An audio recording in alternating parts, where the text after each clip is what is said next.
आवाम महंगाई की चक्की में पिस रहे हैं तो सियासतदान इलेक्शन करवाने और रोकने की लड़ाई में मगन हैं। इदारे अवाम के बजाय सियासतदानों के सहूलतकार बने हैं। पूरे खेल में मजलूम है तो वो पाकिस्तान है।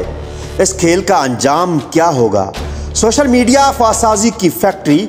लोग सुने तो किसकी सुने? कौन सच्चा है और कौन झूठा? इसराइली बर्बरियत, सऊदी अरब ईरान की कुर्बत क्या रंग दिखाएगी? आइए जानते हैं इस प्रोग्राम में। अस्सलाम वालेकुम नाजरीन, आप देख रहे हैं प्रोग्राम सरजंग अजहर तिराज के साथ और मैं हूं आपका मेज़बान। नाजरीन, आज हमारे साथ सियासी मौज़ूआत पर गुफ्तगू करने के लिए तशरीफ़ लाया जनाब नदीम अब्बास, माशी सियासी उमूर के माहिर और सीनियर सहाफ़ी जनाब राना तहम्मुल अली खान। राना साहब, सबसे पहले आप ये बताइएगा कि इस वक्त पाकिस्तान में सियासी जो गहमा गहमी है, इस वक्त अगर इंतखाबात होते हैं तो सियासी जमातों की क्या तैयारी है? इस वक्त आप किस नज़र से आप ये सारी चीज़ें देखते हैं? थैंक यू अजहर साहब। देखें, ये जो 14 मई की डेट दी है पंजाब में इलेक्शन के लिए सुप्रीम कोर्ट ने, अगर इस डेट पे इलेक्शन हो जाते हैं तो मेरा नहीं ख्याल कि कोई मज़ायका है या कोई परेशानी है कि सियासी जमातों को। हाँ, ये है कि अवाम जिसको वोट करेंगी वो इक़्तिदार में आएगा। वो PTI है, वो नून लीग हो या फजल रहमान ग्रुप हो, कोई भी हो सकता है। जो ये पार्टियाँ भाग रही हैं, मेरा विजन यही है कि वो समझ रही हैं कि शायद हमें इस इलेक्शन में कुछ नहीं मिलने वाला। उसकी वजह यह है कि वो इक़्तिदार में हैं, मरकज़ में, और वो हमको डिलीवर करने में बुरी तरह नाकाम रही हैं। यही इल्ज़ाम इमरान खान पे था जब 3.5 साल वो रहा कि वो कुछ डिलीवर नहीं कर पाया, वो आउट हो जाएगा, वो कुछ नहीं। जब ये इक़्तिदार में आए थे, जब इन्होंने इसको आउट किया था इमरान खान को, अगर ये फौरी तौर पे उस वक्त इलेक्शन करवा देते तो मेरा ज़ाती राय यही है कि पीपल्स पार्टी को भी, मुस्लिम लीग नून को भी, इवन फजल रहमान ग्रुप को भी काफ़ी सारी इनको पजीराई मिल सकती थी। इनको सीटें पंजाब में भी, बाकी मुल्क में भी मिल सकती। लेकिन उस वक्त इमरान खान का जो बयानिया था वो बुरी तरह डामाडोल था। उसने अपोजिशन में आके हुकूमत से अलहदगी इख्तियार करके जब वो निकला है रोड पे, तो अभी असम्बलियाँ उसने नहीं तोड़ी थी, ना KP की ना पंजाब की। तो इनका सर जोर था मुस्लिम लीग नून का, फजल रहमान ग्रुप का, ये आज इलेक्शन करवा, असम्बलियाँ तोड़ दें, हम कल इलेक्शन करवा देंगे। ये आज असम्बलियाँ तोड़ दें, हम 20 दिन में इलेक्शन करवा देंगे। इलेक्शन असम्बलियाँ तोड़ने से कौन सी चीज़ को माने है? जब उसने असम्बलियाँ तोड़ दी तो फिर तो ये आइनी मामला आ गया ना जी। 90 डेज़ में इलेक्शन होने ही होने हैं। कोई कितनी रुकावटें डाल सकता है? देखें, ये इलेक्शन कमीशन ने जो एक प्रॉब्लम क्रिएट की कि मेरे पास सोर्सेज नहीं है, मेरे पास फोर्सेज नहीं है, तो वो इलेक्शन नहीं हो सकते। तो सुप्रीम कोर्ट ने जो 14 दिन का टाइम दिया है वो उस बिहाफ पे दिया कि 14 दिन इसी बहस व तमहीज़ में लग गए कि पॉसिबल है कि नहीं है। At the end supreme court ने कह दिया, हालात जैसे भी हों, आइन इस चीज़, ये 14 दिन जो एक्सटेंड किए हैं ये भी तो गैर आईनी है ना, इस पर क्यों नहीं बोले कुछ? ये देखें, ये सुप्रीम कोर्ट ने ये कहा, ये 14 दिन उन मोशगाफियों में ज़ाय हुए हैं जो इलेक्शन कमीशन ने कहा कि हमारी ये प्रॉब्लम है, ये प्रॉब्लम है। वो आइनी तौर पे सुप्रीम कोर्ट ने कहा है कि ठीक है, ये 14 दिन 20 दिन निकाल लेते हैं। हालांकि इससे भी इलेक्शन तो ड्यू डेट में होने चाहिए थे। चलो 2 हफ्ते का टाइम इलेक्शन कमीशन की वजह से जो डिले हुआ है, उसका काम, इलेक्शन कमीशन का काम इलेक्शन की डेट देना नहीं है, इलेक्शन का शेड्यूल देना है। इलेक्शन की डेट तो आ चुकी थी, बस उसने उसमें प्रॉब्लम क्रिएट की। किसके कहने पे की, ये बात अलग है, इसमें हम बाद में कहीं बात कर लेंगे। क्योंकि इलेक्शन कमीशन एक आइनी इदारा है, उस आइनी इदारे को आइन के तकद्दुस को पामाल नहीं करना चाहिए। वो पूरी तरह से अपने आप को आइन के सामने सरेंडर करना चाहिए। तो सुप्रीम कोर्ट ने, पंजाब के निगरान वज़ीर आला ने तो कहा है कि आज इलेक्शन कमीशन कहे, हम कल इलेक्शन करवा देते हैं। तो अब तो शेड्यूल जारी हो गया ना इलेक्शन का, सुप्रीम कोर्ट के फैसले के बाद इलेक्शन का शेड्यूल जारी हो गया है। अब ये 14 मई को इलेक्शन होने जा रहे हैं। वो लोगों का मसला है कि लोग जिसको मर्जी वोट करते हैं, PTI को वोट करते हैं, नून लीग को वोट करते हैं, या किसी भी और जमात को वोट करते हैं, किसी को कोई इतराज़ नहीं। नदीम साहब, इस वक्त इलेक्शन होते हैं तो नून लीग की क्या तैयारी है या पीपल्स पार्टी की? असल में अजहर साहब, मसला इस वक्त तो ये नहीं है कि कौन सी पार्टी जीत रही है या कौन सी हार रही है। मसला ये है कि 4 महीने बाद आपका जनरल इलेक्शन होना है और पाकिस्तान के कानून के तहत तो पूरे मुल्क में आपने इलेक्शन करवाने हैं। अब अगर ये एक असम्बली आ जाती है पंजाब में, तो क्या उसकी मुद्दत सिर्फ 3 माह के लिए होगी? चौथे माह में तो उन्होंने इलेक्शन में जाना, जनरल इलेक्शन। तो इसका एक हल है, आईनी तौर पे ऐसा इसका एक हल है कि कौमी असम्बली भी तोड़ दी जाए। अब बात जी, बात अब पूरी ये है कि अब अगर एक पार्टी कह रही है कि हमारे पास 4 महीने हैं, हो सकता है 4 महीने में हम इकॉनमी बेहतर कर लें और आखिरी महीने में कुछ, देखिए 10 माह में ये कोई जिन बोतल से बाहर नहीं है तो 4 माह में क्या आ जाएगा? मतलब ये हो सकता है ना, पॉसिबिलिटी है, वो ये कह रहे हैं। अब एक के पास ऑफर मौजूद है, 4 महीने का टाइम पड़ा है, वो तो सिर्फ अपने 4 माह के वो जो उनके पास इक़्तिदार है उसको दबाम देना चाहते हैं मजीद 4 महीने। और अगली बात, अगर हम पंजाब में इलेक्शन करवा भी देते हैं, पंजाब में पीटीआई की हुकूमत आ जाती है, जैसे पब्लिक सेंटिमेंट्स है, क्लियर है, लेकिन क्या फिर मुल्क की स्टेबिलिटी आ जाएगी? ठीक हो गया? नहीं आएगी, क्योंकि पहले यही इमरान खान ने पंजाब की हुकूमत, इमरान खान देखिए अजहर साहब, पहले तो चीज़ ये है कि आईनी तौर पे कहीं नहीं लिखा कि आप सारे सूबों के इकट्ठे मुश्तरका इलेक्शन करवाएंगे। जब कहीं प्रॉब्लम होती है तो वहाँ इलेक्शन हो जाते हैं। देखिए KPK में पंजाब में समझे टूट गई हैं तो वहाँ इलेक्शन होने चाहिए। जब वहाँ इलेक्शन होंगे तो वो 2-3-4 माह के लिए नहीं होंगे, वो पूरी असम्बलियाँ हैं और वो अपना टाइम 5 साल पूरा करेंगे। नदीम साहब, मसला क्या है PDM को या हुक्मरान इत्तेहाद को, इलेक्शन से क्यों भागते हैं ये? इलेक्शन से भागने की वजह तो ओवरऑल आपको पता है मुल्क की मुआशी सूरत हाल है, महंगाई का तूफान है। मुआशी सूरत हाल के अलावा कोई सियासी सूरत हाल तो नहीं है कि ज़ाहिर बात है, जब वोट नहीं देंगे, ज़ाहिर बात है ना, मुआशी सूरत करते हाल इतनी ख़राब है, हुकूमत तो कुछ नहीं कह सकती कि हमने आवाम के लिए कोई रिलीफ दी है। बिजली के बिल हैं, महंगाई ओवरऑल, गंदम, चीनी, आटा, सारी चीज़ें जो कीमतें हैं वो डबल हो चुकी हैं।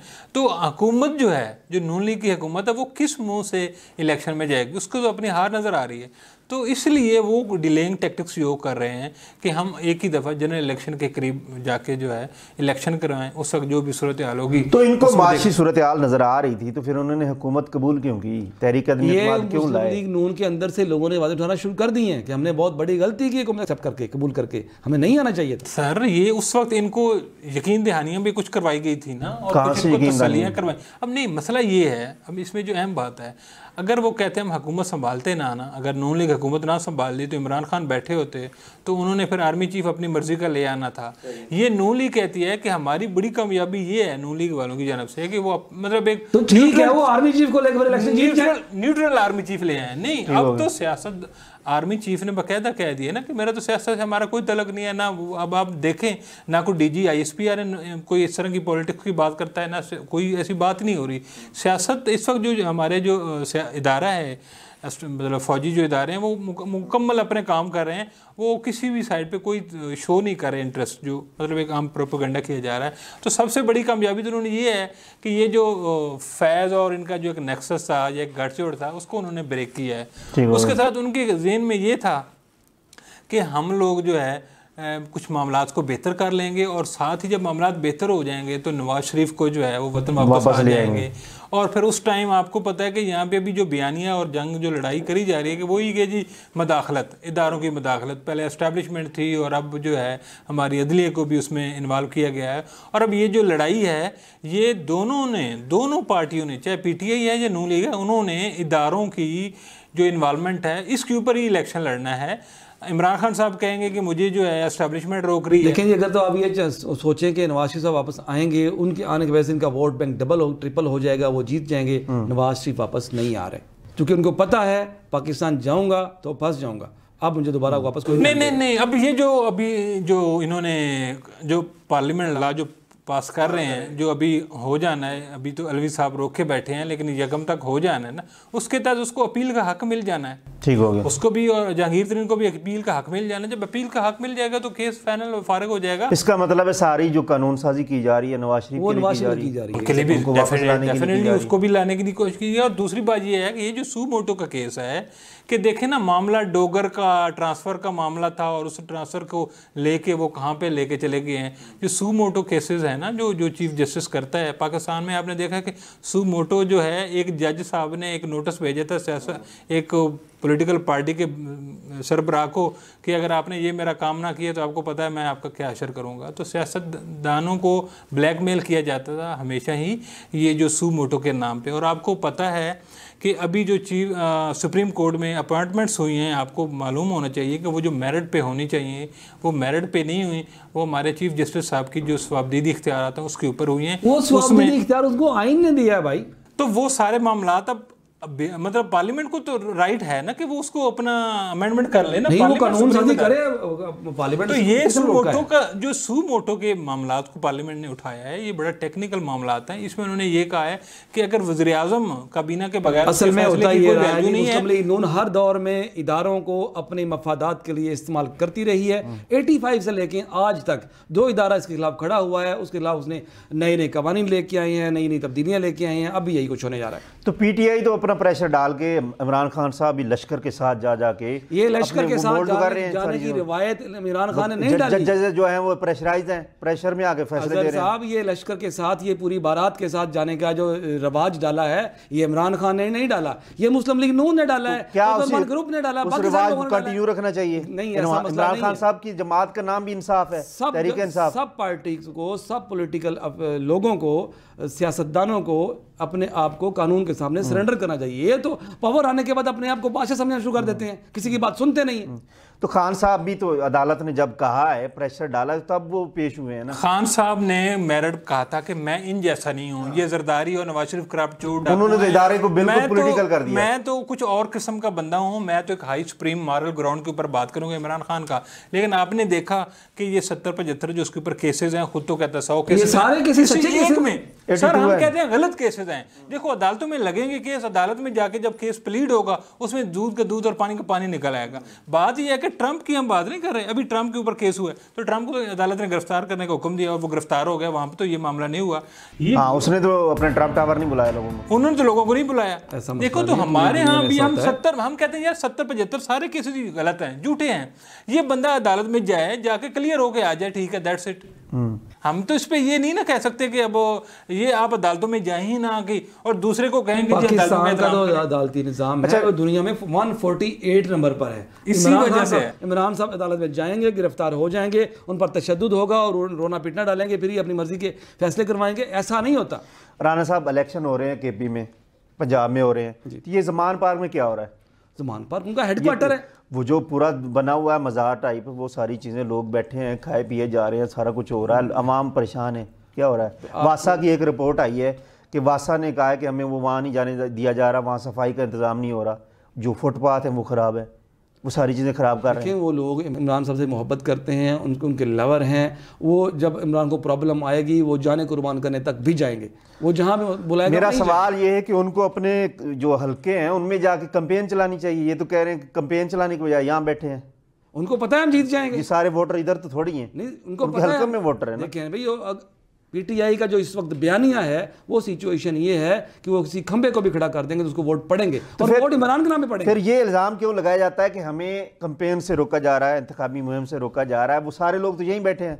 जब रोका जाएगा तो वो ज़रूर बोलेंगे, वो उनको चीज़ों को वाजे भी करेंगे, निशानदेही भी करेंगे कि ये प्रॉब्लम्स आ रही हैं। वो नकवी हुकूमत हो, कोई और भी हुकूमत, जो भी हुकूमत आएगी। सवाल यह है कि ये लोग हल्कों में क्यों नहीं जा रहे, यहाँ क्यों बैठे हैं? अभी सिचुएशन ऐसी नहीं है कि उन्होंने इस तरह अपनी पॉलिटिकल एक्टिविटीज़ शुरू नहीं की। जब वो शुरू करेंगे, अभी तो इंटरव्यूज़ हो रहे हैं लोगों के, 50-60 लोगों के इंटरव्यूज़ हुए हैं सूबाई असम्बली के लिए। जब वो इलेक्शन मुहिम पर निकलेंगे प्रॉपरली तो डेफिनेटली वो लोग निकलेंगे। नदीम साहब, इनका क्या मकसद है यहाँ कैंप लगा के बैठे? सर ये सिर्फ और सिर्फ ये जो हम तो इमरान खान तो नारा लगाते हैं हकीकी आज़ादी और फ्रंट फुट पे आके लड़ने की बात करते थे, लेकिन आपके सामने किसी भी अदालत में पेश नहीं हो रहे, हर जगह पे जाकर रिलीफ कहीं ये छुपे हुए तो नहीं है ताकत के?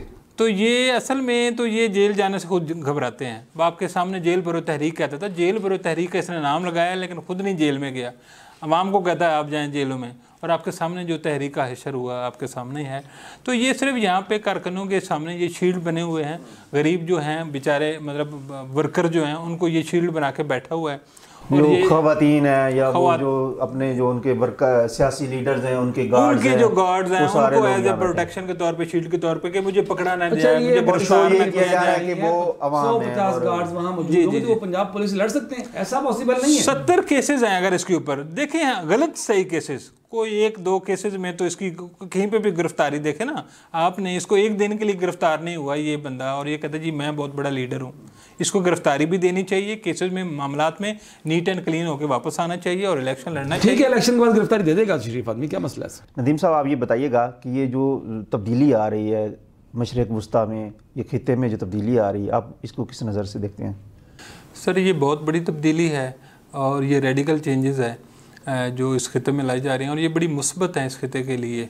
मेरे ख्याल में जो इंतज़ामिया है बाइडन की, जो बाइडन अमेरिका की, वो थोड़ा सा अपने इंटरनल मामलात में उलझ चुकी है। वहाँ पे भी महंगाई और ऑयल प्राइसेस और इस तरह के मामलात हैं।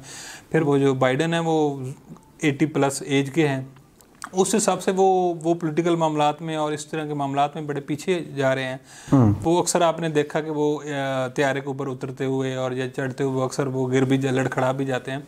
तो अमेरिका के मामलात इंटरनल की वजह से ना ये चाइना को थोड़ी सी स्पेस मिली है।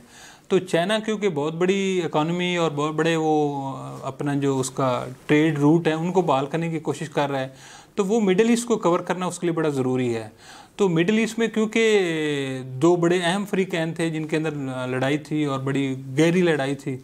एक साइड पे पूरा अरब कंट्रीज थे, एक साइड पे ईरान था। तो उसने सोचा और उसने कहा कि क्यों ना इन दोनों जो ग्रुप्स हैं या इनको करीब लाया जाए, और वो एक उन्होंने करीब लाने के लिए कोशिश की। और क्योंकि आपको पता है कि ईरान के साथ तो CPEC उसका पहले ही शुरू हो चुका था, वो जो बेल्ट रोड इनिशिएटिव है। तो अब उसने आगे मिडिल ईस्ट की तरफ, सऊदी अरब की तरफ और UAE की तरफ जाना था। तो उसने कहा कि क्यों ना अब मैंने अगर इनके रास्ते से खोलने हैं तो इन दोनों के दरमियान तलक को बढ़ाया जाए, इनकी दोस्ती की जाए। तो उस हवाले से चाइनीज जो अपना लीडर हैं उन्होंने इसके लिए बड़ा काम किया है और इन दोनों को अब बुलाया है अपने ही बीजिंग में, और वहाँ पे इन दोनों की वज़ीर ख़ारजा की मुलाकात करवाई है और वो बड़ी वायरल हो रही है पूरी दुनिया में। और उसके साथ साथ अब देखा कि वो जो ईरानी सदर हैं उन्होंने रियाज के दौरा की दावत भी कबूल कर ली है। ये बहुत बड़ी पॉजिटिव डेवलपमेंट है। इस वजह से पाकिस्तान के जो कुछ मामलात हैं वो भी बड़ी बेहतरी आ जाएगी। खासकर पाकिस्तान और ईरान का जो गैस पाइपलाइन प्रोजेक्ट है जो बड़ा लिंगर ऑन है, हालांकि पाकिस्तान उसमें चार्जेस भी पे कर रहा है, तो वो भी उसके भी बहाली के इम्कानात रोशन हो गए हैं। और ये फ्यूचर के लिए बड़ा ही अहम डेवलपमेंट है मेरे ख्याल में। राना साहब, आप इसको किस नज़र से देखती हैं? पाकिस्तान इससे क्या फ़ायदा उठा सकता है? पाकिस्तान क्या किरदार आ सकता है? और पाकिस्तान की इस वक्त क्या पोजीशन है? पाकिस्तान CPEC के रूट पे मेन किरदार अदा कर रहा है, चूँकि ये सारी गुजरगाह असल में सबसे लंबा रूट पाकिस्तान के पास या किसी के पास नहीं है। वो उसके फ़ायदे डेफिनेटली चाइना भी देगा और आलमी बरादरी बाकी लोग भी इसको फ़ायदा देंगे। पाकिस्तान को जितनी भी ट्रेड होगी उधर से इधर आएंगी या इधर से उधर चीज़ें जाएंगी, वो पाकिस्तानी समुद्रों पे उतरेंगी, पाकिस्तानी लैंड से गुजर के जाएंगी, वो सारी चीज़ें चाइना की तरफ, चाइना की इधर जाएंगी। और ये जब भी कहीं तिजारत होती है, पहिया चलता है, तो डेफिनेटली वहाँ फ़ायदा तो होता है उस कंट्री को, उस मुल्क को, उस लोगों को। इससे इनकार नहीं है कि चाइना की इस कोशिश का पाकिस्तान को फ़ायदा होगा, बहुत फ़ायदा होगा इंशाल्लाह। सही। नदीम साहब, ये बताइएगा जो अपने रूस के साथ मामला चल रहे हैं पाकिस्तान के, उसमें क्या डेवलपमेंट आई है? क्या रूस के साथ कोई तिजारती माहदा हो चुका है? वहाँ से कोई तेल आ सकता है या गैस आ सकती है? कोई इसकी क्या है, ये रिसेंटली क्या आ सकती है? जी, इसमें जो हमारे मुसद्दक मलिक साहब हैं जो ऑयल एंड गैस वगैरह के जो मिनिस्टर हैं या एडवाइज़र हैं, आई थिंक वो इन मामलात को देख रहे हैं और वो इस बारे में आवाम को ब्रीफ भी कर रहे हैं कि हमारे मामलात जो हैं रशियन हुकूमत के साथ बड़े, उन्होंने तो डेडलाइन दी थी कि अप्रैल में हो जाएगा मामला। जी असल में, लेकिन ज़ाहिर बात है जो रियासत के मामलात एक दूसरे के साथ होता है ना, वो एक पूरा एक प्रोटोकॉल होता है और उसको बड़ा एग्रीमेंट्स को बड़ा रीड किया जाता है और एक दूसरे का शेयर की जाते हैं डॉक्यूमेंटेशन और ये सारी चीज़ें, क्योंकि ये तो होता नहीं है वन मैन की तरह कि जी आप किसके पास जाते हैं और चीज़ उठा के चले जाते हैं।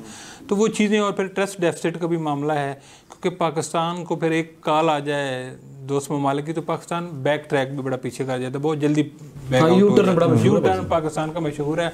तो इस वजह से वो पाकिस्तान के ऊपर ट्रस्ट की भी एक शॉर्टेज है। वो कह रहे हैं कि हम इनको गो एड दे दें और बाद में ये अमेरिका के कहने पे या मिडिल ईस्ट के किसी बड़े कंट्री के कहने पे ये पीछे हट जाएं। तो वो थोड़ा सा यकीन दहानियों भी पाकिस्तान से मांग रहे हैं कि जी अगर आप हमारे साथ तिजारत करेंगे तो फिर इसको जारी भी रखेंगे, ये ना हो कि फिर बाद में हमें रुसवाई का सामना करना पड़े। इस वजह से ये मामलात है, लेकिन उम्मीद है कि ये चीज़ें जो हैं पाकिस्तान को रियायती नरखों पे रशियन जो तेल है वो मिलेगा। सबसे पहले तो ये है, बाद में शायद गैस के भी इम्कानात हैं। राना साहब, ये जो पाकिस्तान के IMF के साथ जो मामलात तय नहीं हो पा रहे, इनका मुआहदा नहीं हो रहा, ये पाकिस्तान की आलमी सतह पर नाकामी नहीं है? ये असल में जो मौजूदा सेटअप है, मौजूदा हुकूमत है, इसकी नाकामी है ओवरऑल। ये हम किसी और के नहीं कह सकते। ज़ाहिर है वो पाकिस्तान के नुमाइंदा हैं ना। श्योरली ये बिल्कुल उस तरह ना तो लोगों को, इंटरनेशनल बरादरी को मोटिवेट कर सकते हैं, मुतमिन कर सके हैं, ना लोकली तौर पे लोगों में अपने दिलों की जगह बना सके हैं। और आलमी बरादरी बड़ा थ्रेट का शिकार है कि ये जो कब्ज़ा हुकूमत बैठी हुई है ये कुछ कर आवाम को कुछ नहीं कर रही, और आलिम बरादरी से क्या कर रही है, जो मुआहदे कर रही है वो किस लेवल पे कर रही है। इसलिए वो बार बार अपनी, इवन शहबाज शरीफ साहब ने तो ये कह दिया कि हमने IMF की तमाम शर्तें मान ली हैं, वो फिर भी थ्रेट का शिकार है। सही, क्योंकि IMF को भी नज़र आ रहा है अगला सियासी जो सिनेरियो है उसको पता है कि ये लोग चले जाएंगे, जो लोग आएंगे हमें उनके साथ डील करना पड़ेगा। इसमें एक और बड़ी अहम वजह ये है अजहर साहब कि हम अपने ना IMF के साथ जितने भी हमने एग्रीमेंट्स किए हैं ना, हम हमेशा बैकआउट कर गए हैं, हमेशा हमने वो कमिटमेंट पूरी नहीं की। IMF कह रहा है कि जब सब्सिडीज़ कम करें, अब सब्सिडीज़ हम तो कहते हैं कि जब देखना जो गरीब आदमी को तो आप बिजली के बिलों में रहते दें, लेकिन जो सरकारी अफसरान हैं, जो सरकारी महकमों को सालाना 1 अरब से ज़्यादा की सब्सिडी दी जाती है, वो किस खाते में है? चलो गरीब तो बिल पे नहीं कर सकता, उनको फ्री 100 यूनिट से कम वालों की आप बिजली फ्री कर दें, ये इस पर IMF को इतराज़ नहीं है। लेकिन जो ये आपकी जो अफसरशाही बैठी है, जो बड़े बड़े इदारों में लोग बड़े बड़े बंगलों में भी नहीं चल रही है, बंगलों में बैठे हैं, एसी चल रहे हैं, चीज़ें चल रही हैं, तो वो सब्सिडीज़ कम करें। इस हिसाब से हमने कुछ मिलिट्री के हमारे जो वो कह रहे हैं कि जो आपके अखराजात हैं उनका हमें एक वो दें, डिटेल दें। तो ये हमारा जो मिलिट्री के मामलात हैं और उनकी जो जितने भी खर्चे हैं हम उनकी डिटेल भी नहीं दे रहे। ठीक हो गया अब तक भी IMF को, IMF कह रहे हैं कि जी आपने ये पैसे इतने आए हैं तो आपके खर्चे क्या हैं, हम खर्चों की डिटेल भी नहीं दे रहे। और फिर जो कमिटमेंट कर रहे हैं बिजली के साथ और बहुत सारी चीज़ें हैं, ज़मीनों के मामलात हैं, नेट के मामलात हैं। अब हमने अपने पाकिस्तान के जो बड़े मेगा प्रोजेक्ट करने वाली कंपनियां हैं, जो हमारी मतलब सिक्योरिटी इदारों के मतहत चल रही हैं, उनको हम 10-10 साल टैक्स छूट दे रहे हैं। तो अब बड़े इदारों को जब हम छूट देते हैं तो जिन्होंने CPEC के प्रोजेक्ट्स वाली कंपनी को आप छूट दे देंगे तो मुल्क की अर्निंग क्या होगी? ये छोटे सड़कें बनाने वालों से आप टैक्स ले लें। तो ये मामलात हैं। IMF कह रही है कि आप हमारे साथ कमिटमेंट जो कर रहे हैं वो पूरी करेंगे तो फिर हम करेंगे। ये आधी चीज़ें तो कर रहे हैं, पेट्रोल बढ़ा दिया, गैस की कीमतें बढ़ा दी, कंज्यूमर पे, आम आदमी पे तो उन्होंने बर्डन डाल दिया। जो मेन, जैसे अब ये बात आ रही है कि जो आपके ये जो जिम खाना क्लब्स हैं बड़े बड़े, ये 500 और 1,000 रुपये सालाना की उस पर दिए जा रहे हैं। ये क्लबों की जो आमदन है, इनकी जो ज़मीनें हैं, इनके जो अखराजात हैं, इनका कोई ऑडिट नहीं है, कोई कुछ नहीं है। ये करोड़ों रुपए का जो है इसको आप कंट्रोल करें, अखराजात कम करें। तो वो मामलात हम कम कर नहीं रहे, तो इस वजह से हमारे मामलात IMF से क्लियर। अच्छा नदीम साहब, इससे रिलेटेड एक सवाल है कि जो खुशाब में जो ज़मीन दी गई है हमारे इदारे को, इसमें क्या सदाकत है? जी अब असल में ये जो एग्री फार्मिंग के नाम पे उन्होंने दी है ना, असल में वो एरिया तो आपको पता है ज़राअत के हवाले से वहाँ पे चने की फसल होती है, खुशाब बखर का डेजर्ट एरिया है।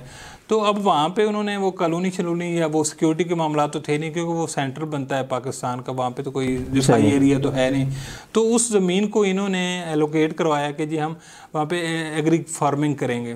लेकिन उसके ऊपर भी बहुत सारी तनकीद इसलिए आई है कि जो निगरान हुकूमत है वो तो इस तरह की रियासत ज़मीन जो है लीज कर ही नहीं सकती। दूसरी बात ये है कि उसका क्या मैकेनिज्म होगा, अब सिक्योरिटी इदारे कैसे एग्री फार्मिंग करेंगे ये समझ में नहीं आ रहा। तो इसलिए इसके ऊपर बड़ी तनकीद हुई और इस तरह के मामलात जो हैं वो पता नहीं अब क्या सिस्टम होगा, क्या मामलात होंगे, उस पर तनकीद हो रही है। और यही मामलात जो हैं ये जब ग्लोबल मीडिया में जाते हैं तो वो ये नेगेटिव इम्पैक्ट पड़ता है कि जो सिक्योरिटी वाले हैं उनको सिक्योरिटी का काम करवाने दें, उनको इन कामों में ना लगे। देखा ना, अब हम अगर फौज से करवाएंगे जी, वो नैब का चेयरमैन भी हमने फौज का बना दिया, तो उसको क्या पता।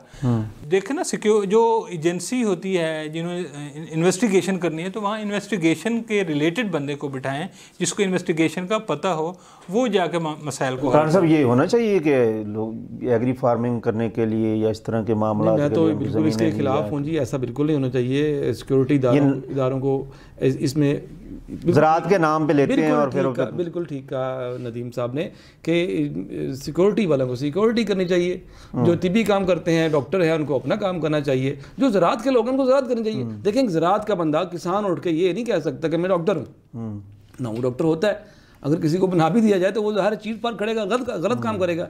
इसी तरह अगर आप अपने गार्ड को अपना माली बना लें अपने घर का और ऐसे काम करना शुरू कर दें तो वो गलत करेगा, ठीक तरीके से नहीं करेगा। प्रोफेशनलिज्म का दौर है, दुनिया प्रोफेशनलिज्म के पीछे पड़ी हुई है और वही लोग, वही कौमें, वही ममालिक तरक्की कर रहे हैं जो प्रोफेशनलिज्म पे चलते हैं। अब देखें हमारी फैसलाबाद यूनिवर्सिटी, वहाँ जो लोग पढ़े लिखे हैं, जिन्होंने ग्रेजुएट किया है, उनको दें वो ज़मीन ताकि वहाँ नई नई फसलें उगाएं, नई नई चीज़ें उगाएं। ये एक सिक्योरिटी इदारे को देने का कोई तुक नहीं है। सही। नदीम साहब, खबर है कि पाकिस्तानी माल जो है इसराइली मार्केट तक पहुंच गया है, इसमें कितनी सच्चाई है? अगर ऐसा है तो ये माल कैसे पहुंचा? क्या पाकिस्तान ने इसराइल को तस्लीम कर लिया? अजहर साहब, ये बड़ा इंटरेस्टिंग मामला है। हमारे यहाँ असल में आधी बात सुन के बड़ा प्रोपेगेंडा किया जाता है और लोग हक़ाइक़ तक नहीं जाते। ये इमरान खान के दौर में 2021 के अंदर मेरे ख्याल में एक पाकिस्तानी शहरी था जो बेसिकली उसका मज़हब जो था वो यहूदी था। तो वो उसने फैसल बिन खुल्द, जी फैसल बिन खुल्द, उसने पाकिस्तानी हुकूमत से रिक्वेस्ट की थी कि मुझे इसराइल जाने के लिए पासपोर्ट जारी किया जाए, पाकिस्तानी पासपोर्ट, क्योंकि हमने इसराइल को एक्सेप्ट नहीं किया था। तो ये जो केस था ना, ये मतलब थोड़ा सा हाई लेवल पे हाईलाइट हुआ। लेकिन उसने कहा क्योंकि मेरा तो मज़हब जो है, मैं जीयूज़ हूँ मज़हब के नाम, तो मुझे इजाज़त दी जाए, ये मेरा हक़ है और वो मेरा मज़हब का मुल्क है। तो उस वक्त हमने पाकिस्तान की हुकूमत ने उसको पासपोर्ट जारी किया था उस बंदे को, और वो पाकिस्तानी पासपोर्ट पे इसराइल आईडी कार्ड भी उसका यहूदी था, वो सारा इसराइल में चला गया। वो पाकिस्तानी निजात इसराइली शहरी है। अब वो उसने क्या कि उसको पता कि पाकिस्तान से तो पाकिस्तानी प्रोडक्ट तो इसराइल में जा ही नहीं सकती क्योंकि हमने उसको एक्सेप्ट ही नहीं किया, बहुत सारे मसाइल हैं। उसने क्या किया कि मिडिल ईस्ट की जो मार्केट में पाकिस्तानी प्रोडक्ट्स पड़ी हैं उसने वहाँ से उठाई हैं अपने बिहाफ पे इनिशिएटिव लेके बंदे ने, और उसने उसको उठा के मिडिल ईस्ट से उठा के इसने इसराइल में डाल दिया, क्योंकि इसराइल की और ये जो यूएई की इनकी ट्रेड तो आपस में है। तो वो फिर उसने जब उठा के वहाँ पे ले गया तो फिर उसने इस खबर को हाईलाइट किया कि देखें जी पाकिस्तान की प्रोडक्ट्स मैं जो है इसराइल में लेकर आया हूँ। तो फिर उसको ग्लोबल मीडिया ने भी उठाया, पाकिस्तानी मीडिया ने भी उठाया कि जनाब देखो पाकिस्तानी प्रोडक्ट। अमेरिकन जो यहूदी कांग्रेस है उसने भी अप्रिशिएट किया। ज़ाहिर बात है सबने अप्रिशिएट करना था। लेकिन इसमें एक चीज़ थी कि जो उन्होंने उर्दू और इंग्लिश में जो प्रेस रिलीज जारी हुई हैं वो बिल्कुल डिफरेंट थी। उन्होंने ये नहीं बताया कि ये कहाँ से माल आया और कैसे पहुँचा। ये तो बताया कि पाकिस्तान का है, लेकिन ये नहीं बताया कैसे पहुंचा। जी, ये तो उस बंदे ने जब बाद में मतलब बीबीसी और कुछ मुख्तलिफ मीडिया हाउसेस को इंटरव्यू दिए हैं तो उसमें उसने ये सारी डिटेल बताई है कि पाकिस्तानी प्रोडक्ट्स मैंने, ये चब्बे की बात इसलिए कोई चब्बे की बात नहीं है, लेकिन इसको सोशल मीडिया पर तो हाईलाइट किया जा रहा है और ये बताया जा रहा है, पता नहीं है कि यहाँ पाकिस्तान में इसराइली पिस्टल बिक रहे हैं, असला बिक रहा है, वो तो कोई नहीं पूछता। सारा कुछ बिक रहा है। देखें अब मुल्क के मामलात ऐसे हो गए हैं कि मजहब के मामलात को छोड़ें, तिजारत करें, ट्रेड करें। अब मैं एक इंडिया का तो कैसे वो तो अलग उसको रोके, मैं एक इंडिया के एक इकोनॉमिस्ट की बात कर, उसने कहा जी पाकिस्तान के जो हालात है ना ये 10 साल और कुछ ना करें, जस्ट इकोनॉमी के ऊपर फोकस करें, सारे मामलात भूल जाएं, फिर इनकी इकोनॉमी बेहतर होगी। हम जब तक ये छोटे मोटे मामलात हम एक इदारों के ऊपर कीचड़ उछाड़ने का जो कल्चर है ये ख़त्म करेंगे, अदालत अपना काम करे, सियासतदान अपना काम करें, फ़ौज अपना काम करे, ब्यूरोक्रेट्स अपना काम करें। ये जो डिमांड एंड सप्लाई का जो इशू है ये ब्यूरोक्रेसी से पूछा जाए, अफसरों से पूछा जाए कि आपके पास इतने वसाइल हैं, आप क्या कर रहे हैं। हम उनसे पूछते नहीं हैं। और हमारी क्योंकि मीडिया की भी एक्सेस नहीं है, माजूद के साथ मीडिया का जो पॉपुलर चीज़ ये है कि मीडिया वाले ट्विटर से सियासतदानों के बयानात उठा के खबरें बना के चला रहे होते हैं। हमारे यहाँ रिपोर्टिंग जो है वो भी उस हिसाब से नहीं हो रही, तो हम सिर्फ वही बयानात एक दूसरे के लड़ाई करवा रहे हैं। टेबल टॉक्स में भी हमारी लड़ाइयाँ हो रही हैं, हम पब्लिक इश्यूज़ को डिस्कस नहीं कर रहे होते, हमारा मीडिया भी उस साइड पे नहीं जा रहा होता कि हम मतलब डिमांड और सप्लाई के मसाइल जो हैं वो ब्यूरोक्रेट से पूछें, उनसे पूछें कि सरकारी अफसरान साहबान आपके पास इतनी आपके पास इंफॉर्मेशन है, इतने आपके पास फंड है, आप ये क्यों नहीं कर रहे। यकदम जो है शॉर्टेज मतलब टमाटरों की कैसे हो जाती है, प्याज की कैसे हो जाती है, आटा की यकदम शॉर्टेज कैसे बन जाती है। चीनी देखें ना, अभी यकदम कहने को ये कह रहे हैं कि पाकिस्तान से स्मगल हो रही है जी अफगानिस्तान, चीनी महंगी हो रही है, 100 रुपये से अब 120-25 तक जा रही है। अब बात कहने की ये है कि हमारा 2 बॉर्डर हैं अफगानिस्तान के साथ, एक चमन और एक वहाँ पे परमानेंट सिक्योरिटी भी है, फिर भी ये हो रहा है। तो अब ये हम सियासतदानों से ना पूछें, ये जो बॉर्डर के ऊपर बैठे हैं उनसे सवाल करें भाई ये चीनी कैसे स्मगल हो रही है, क्योंकि यही चीनी अफगानिस्तान में जाके 200 रुपये की बिकती है। हाँ जी, ये ट्रेड करेंगे तो हमारे माशी हालात बेहतर होंगे, कोई मामलात आगे बढ़ेंगे। राना साहब, ये जो रमज़ान आता है तो रमज़ान में मस्जिद अक्सा में जो जुल्म ढाता है ये इसराइली फ़ौज, अब भी जो जुल्म हो रहा है ये क्या हो रहा है, इस पर मुस्लिम ममालिक क्यों खामोश हैं। और देखिए मस्जिद अक्सा पे या बैतुल मक़दस पे या उधर फ़लस्तीन की एरिया में सिर्फ ये रमज़ान शरीफ में ही वो मज़ालम के पहाड़ नहीं तोड़ता, वो तो फ्रीक्वेंटली 12 महीनों जारी हैं। लेकिन रमज़ान शरीफ में ज़रा नज़र ज़्यादा आना शुरू हो जाता है, क्योंकि हम ज़रा मजहबी हो जाते हैं, हम उस तरफ अपना मोड़ लेते हैं, अपना आप मीडिया की तरफ देखते हैं, ख़बरें ज़्यादा आना शुरू हो जाती हैं।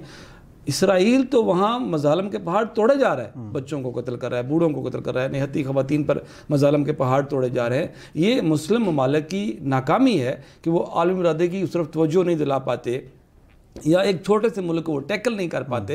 असल में मुस्लिम ममालिक इसराइल से ज़हनी तौर पे हार चुके हैं, और हारी हुई कौमें ना तो अपना को मोटिव ला सकती हैं, ना कोई अपना एजेंडा ला सकती हैं, ना अपनी बात मनवा सकती हैं। हाँ जी। इसमें अज़हर साहब दो चीज़ें हैं। आपको शायद पता है कि जब से ये ईरान और सऊदी अरब का और चाइना का जो आपस में ये जो कुर्बतें बढ़ी हैं ना, तो अमेरिका को थोड़ी सी परेशानी लाक हुई है।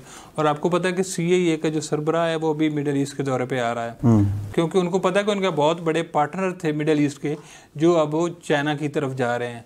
उस मामलात को देखते हुए भी ना ये इनके पीछे वो फोर्सेस भी हो सकती हैं कि थोड़ी सी बदअमनी पैदा हो जाए, इनको डराया जाए कि देखें ये जिस तरह इलेक्शन होते हैं पाकिस्तान जी पैलेस्टाइन की तरह हम आप आप लोग को भी यही हाल कर देंगे, आप लोग किधर जा रहे हैं, इस तरीके ना करें। मतलब ये एक थ्रेट के तौर पे भी इसको देखा जा रहा है मुख्तलिफ हल्कों में ना, कि ये पीछे अमेरिका की कोई साजिश है और वो फिर इस चीज़ को हवा दे रहा है और उनको कह रहे हैं जी ये हवा, ये जो आग है ये आपके घर तक भी आ सकती है, बढ़ सकती है। देखो फ़िलिस्तीन और ये मिडिल ईस्ट के बाकी कंट्रीज़ में कितना डिफरेंस है, कुछ भी नहीं है।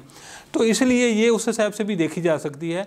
तो देखें, जो भी पावर होती है वो बंदे को करप्ट कर देती है। Absolute power makes man corrupt absolutely जो है ये हर जगह पे होती है, जहाँ पे भी अक्सरियत जिसकी भी होती है ना। अब हम इंडिया में कह रहे हैं कि जी वहाँ पे हिंदुत्व, ज़ाहिर बात उनकी अक्सरियत है तो ये मनमानियाँ करते हैं। आप ये हमारी सोसाइटी में देख लें, जिस गांव के अंदर या जिस शहर में जो बिरादरी बड़ी है वो छोटी बिरादरियों को रगड़ा लगाती है और छोटी बिरादरियाँ खामोशी से बर्दाश्त करती हैं। तो क्या या तो हम यहाँ से घर शिफ्ट करके जाएँ या फिर चुप करके बैठ जाएँ, और वो बर्दाश्त करते हैं। ये लॉ ऑफ नेचर है कि पावरफुल जो है वो जो हम इस बर्बरियत की मजम्मत करते हैं, पुरजोर मजम्मत करते हैं, क्योंकि मुसलमानों पर जुल्म हो रहा है, आम शहरियों पर जुल्म हो रहा है, बमबारी की जा रही है।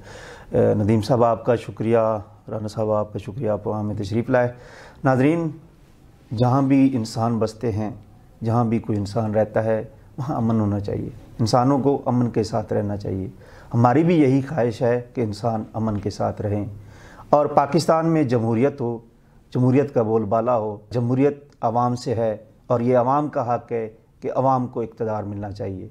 मुझे दीजिए इजाज़त। अल्लाह हाफ़िज़।